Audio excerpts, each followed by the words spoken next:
Happy new year. എന്തെങ്കിലും സംഭവിച്ചതൊക്കെ കുട്ടിന്, സംഭവിച്ചിട്ടിരിക്കുന്നതൊക്കെ കുട്ടിന്, സംഭവിക്കാൻ പോണതൊക്കെ കുട്ടിന്, ഇനി ഒന്നും സംഭവിച്ചില്ല അതൊക്കെ വെരി വെരി കുട്ടിന്. ശരി. ഒരു കൊല്ലം പോയ പോക്കേ. കഴിഞ്ഞ കൊല്ലത്തും നമ്മുടെ പല ഡിസിഷൻസും പാളിപ്പോയി. പക്ഷെ ഇക്കൊല്ലം നമുക്ക് എന്തെങ്കിലുമൊക്കെ നടത്തണം ജോയേട്ടാ. നീ കണ്ടോ, കൊല്ലം നമ്മള് പൊളിക്കും. ഇത് കഴിഞ്ഞ കൊല്ലം ജോയേട്ടൻ ഇവിടെ ഇരുന്ന് പറഞ്ഞതാ. Nothing is ഇമ്പോസിബിള്. നമുക്കൊരു ടൈം ഉണ്ടാ. എന്നാണാവോ? ഇനി അങ്ങോട്ട് കംപ്ലീറ്റ് പോസിറ്റീവാടാ. കാര്യങ്ങൾ തല കുത്തി മറിയണം. നീ കണ്ടോ?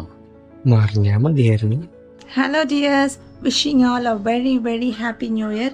2026 തുടങ്ങി. എല്ലാവർക്കും നല്ലൊരു വർഷമാവട്ടെ, നല്ലൊരു തുടക്കമാവട്ടെ.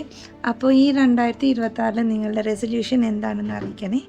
എനിക്ക് പറയാനുള്ള കാര്യം എന്താണെന്ന് വെച്ചാൽ, do not expect anything from anyone. Expectation always hurts. Don't expect others to love you. Don't expect others to respect you. That will always hurt. Recently ഞാൻ ടൊവിനോടെയും പോലിമാനിയുടെയും ഒരു ഇൻ്റർവ്യൂ കണ്ടിരുന്നു. അപ്പോൾ ടൊവിനോ പറഞ്ഞ ഒരു കാര്യം that strike me a lot. Everything will be okay at the end.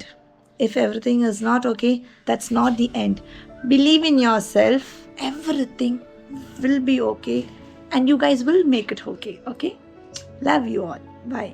ഇന്ന് new year ആയിട്ട് എൻ്റെ മകൾക്കും പേരക്കുട്ടികൾക്കും വേണ്ടി ഉണ്ടാക്കിയ വിഭവങ്ങൾ ഞാൻ കാണിക്കാൻ പോകുന്നു. Very good.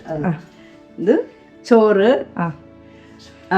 അയിലയും ഇരുമ്പം പുളിയും കൂട്ടാൻ, ചിലർ ചെമ്മീപ്പുളി എന്ന് പറയും. ഇത് വാഴക്കൊടപ്പൻ, ചെമ്മീനിട്ട് തോരൻ, ചിലര് വാഴപ്പൂന്ന് പറയും. ഇത് ചെമ്മീനും അച്ചിങ്ങയും മെഴുക്ക് പുരട്ടി. ഇത് എല്ലാ കഷ്ണങ്ങളും ചേർത്തിട്ട് ഒരവിയൽ. ഇതാണ് ഇന്ന് ന്യൂ ഇയർ ആയിട്ട് ഞാൻ ഉണ്ടാക്കിയ വിഭവങ്ങൾ. അപ്പോൾ എൻ്റെ അമ്മയുടെ വക അടിപൊളി ഫുഡൊക്കെ കഴിച്ചിട്ട് നമുക്ക് set ആക്കാട്ടോ. Happy new year. By.